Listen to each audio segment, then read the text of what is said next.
Bien, mesdames, messieurs, je voudrais d'abord saluer le conseil municipal des enfants, qui mérite nos applaudissements. À la fois pour cette demande de ce beau projet et en même temps pour le fait d'avoir choisi parmi nos sportifs de haut niveau quelqu'un qui n'est pas forcément dans une discipline qui est la plus médiatisée. Donc il mérite amplement nos applaudissements. Je vais m'associer, je vais remercier de leur présence l'ensemble des élus. Certains je les connais, mon ami Pierre, d'autres je vais faire connaissance. Et je voudrais aussi saluer Pierre-Philippe Lombard de la société Enedis, société que les membres du CIGERLI ont l'habitude de rencontrer, me semble-t-il. Et on essaye d'œuvrer ensemble pour l'intérêt de nos concitoyens. Je voudrais particulièrement saluer Philippe Lamoine de la société MECA du groupe Michelin. Bien sûr, monsieur le maire, je vous remercie de votre invitation. Je regrette qu'un certain nombre de mes collègues soient retenus au Sénat, puisque la semaine prochaine, on se remet en route. Voilà, mais moi j'ai réglé mes problèmes plus vite en 2 jours, ce qui m'a permis de redescendre. Et puis bien évidemment, l'honneur et le privilège que nous donne Renaud Lavillenie d'être présent parmi nous.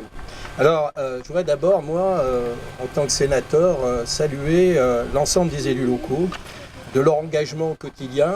Je trouve que des fois, on n'est pas juste avec l'ensemble des conseillers municipaux, de l'ensemble des élus, dont la plupart, il faut reconnaître, sont des bénévoles, je tiens à le souligner, et n'hésite pas à donner du temps pour l'ensemble de la collectivité, et ça mérite d'être souligné. Je vous remercie aussi, monsieur le maire, parce que vous m'invitez dans un village que je ne connais pas. Je vais faire connaissance, je reviendrai là-dessus d'ailleurs. Mais si j'ai bien noté, un village dynamique dans ses choix, il me semble que vous avez inauguré la rénovation du patrimoine de votre centre du village. Voilà. Il n'y a pas d'avenir sans passé. Et aujourd'hui, on inaugure ce stade qui est destiné à notre avenir, plus particulièrement. Et puis, derrière moi, il y a une maison de la santé, ce qui est un excellent projet, et ça montre tout le dynamisme des élus de Montagny, votre engagement, monsieur le maire. Et vous venez de tenir un propos sur le sport que je partage entièrement. Alors, vous m'avez invité pour quelque chose qui n'est pas tout à fait étranger, puisque moi, je viens de quitter mes fonctions d'adjoint au maire à Villeurbanne, délégué au sport. La première fois que j'avais été adjoint au sport, c'était en 1989. Bon, j'ai eu des changements en m'occupant de la sécurité. Et vous avez rappelé certaines règles de vie qu'il faut respecter dans l'intérêt de tout le monde.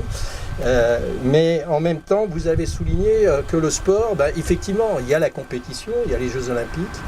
Mais le sport, aujourd'hui, dans une ville, il faut le rentrer très transversalement dans tout ce qu'il peut représenter.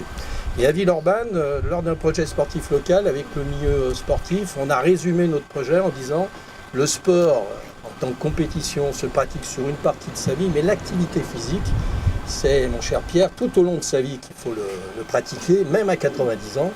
Et bien évident qu'à 90 ans, on doit faire du muscle, pas comme à 20 ans, mais tant qu'on est en vie, il faut avoir une activité physique. Et vous l'avez souligné, puisqu'il y a une maison de la santé, effectivement, à titre préventif, l'activité physique est un bon moyen pour rester en bonne santé et essayer de faire en sorte qu'on vit le plus longtemps possible dans les meilleures conditions au niveau de la santé.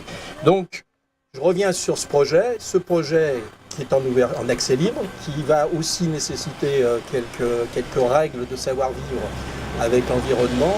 C'est aussi un moyen de favoriser le développement du sport, l'activité physique.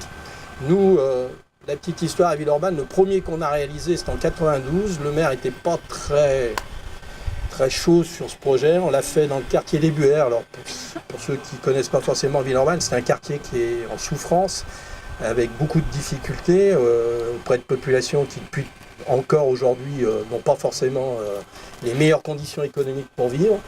Et le maire, quand on l'a inauguré, c'était une semaine avant Noël et le jour de l'an.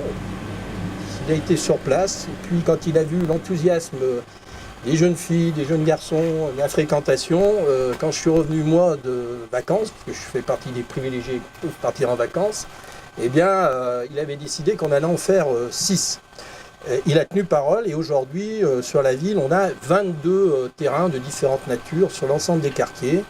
Et nous essayons de faire en sorte qu'ils soient associés soit avec des structures de quartier comme les centres sociaux, soit avec les clubs, parce que ça ne s'oppose pas. On ne doit pas opposer le sport loisir avec le sport qui se pratique dans les clubs. Et du reste, un certain nombre de nos terrains de proximité ont permis à des jeunes filles et à des jeunes garçons de rejoindre les clubs sportifs, alors que si on n'avait pas eu ce terrain-là, on ne serait jamais rentré dans un club. C'est aussi montrer l'importance de ces poumons de respiration qu'il faut savoir faire dans nos villes. Alors je voudrais aussi terminer mon propos en remerciant de sa présence Renaud Lavillenie. Nous, à Villeurbanne, on pousse un peu nos basketteurs de haut niveau à venir. Ils viennent animer les terrains. Ça se passe toujours très bien. C'est toujours la surprise des adultes. Parce que nous, on pense que les jeunes enfants connaissent que les footballeurs. Eh bien, quand on fait venir des basketteurs, même quand on a changé notre équipe, les gamins de 6 ans qui ne vont pas forcément à l'Astrobal, qui ne vont pas forcément soutenir l'Asvel, connaissent le nom de nos joueurs. Et c'est extrêmement flatteur pour l'ensemble des jeunes qui vont jouer là-dessus, que le terrain soit aujourd'hui inauguré par un champion de haut niveau. Et à cette occasion, je voudrais remercier la société IMECA du groupe Michelin de savoir aujourd'hui prendre et mettre en avant, aider des sportifs de haut niveau qui ne sont pas forcément dans des secteurs très médiatisés, à pouvoir représenter dans des meilleures conditions possibles notre nation, la France. Merci de votre écoute.